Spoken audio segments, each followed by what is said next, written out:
Hello, welcome to my first video of going through a full workout. I figured I'd just do a voiceover. So today I had glutes and hamstrings. It was heavy volume, lower reps. So that's always amazing. Just grabbing all my stuff because, I need to take everything. But I love my gym. It's a private gym, which is nice because it's never crowded. So we're going to just start with walking on the treadmill. I do incline 7 for about 5 minutes, and then I go straight into stretching and warming up. So I use a band because it really helps activate my glutes and my hamstrings.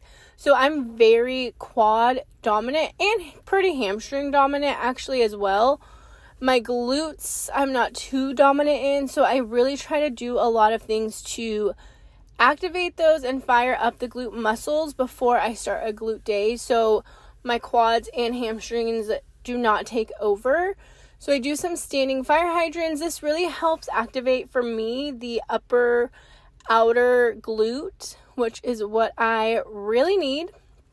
And then I just do some banded kickbacks, and this also activates my glutes. And I am still trying to figure out the best way to do these, but we'll get there. It gets the job done, but I feel like there's a better way to go about it that I will figure out at some point. But I think warming up has become like a really big part, which it wasn't for a very long time for me. I would just go treadmill and go straight into the workout. But this stretch is just long walking lunges because I just want to get a full stretch for the legs and do all that. And then this really, really opens up my hips. So when I squat or do any compound movement for legs, my hips start to kind of hurt. They're just really tight. So I've started to incorporate some movements, some warm-ups that really open up the hip muscle so that does not happen for me. And then I just do a little bit of some kicks and we get right into it, and we start with oh my gosh. We start with these hip thrusts. Hello. But I always have to use the shortest thing to rest on when I do them because I have a body made for powerlifting, okay? I have short legs, short arms, and if I go on a bench and do this, my legs I just can't get the weight up if it's heavy. This was for 4 sets of 6 to 8, and I'm not going all the way down because I'm trying to keep the tension in my glutes at all times. So as you can see, that's why that's not happening. But if I do go all the way down, I do hold it at the bottom for 3 seconds and then explode back up.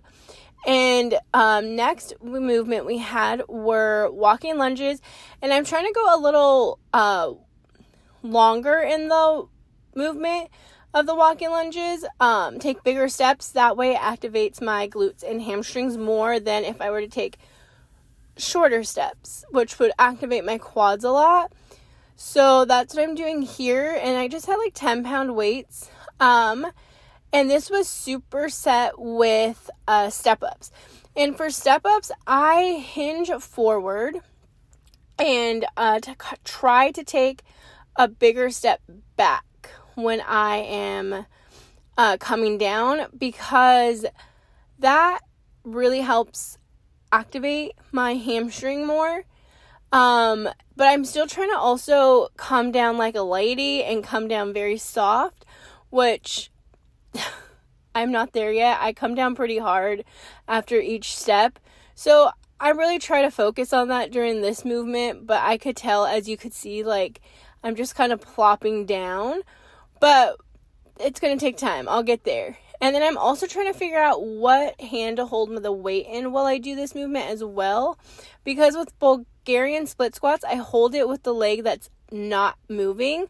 And so that's kind of what I did here. So I'm hoping that's correct. If it's not, y'all let me know. But that was a superset. And yeah, so it was going good, but this is the end of the workout. See you guys next time.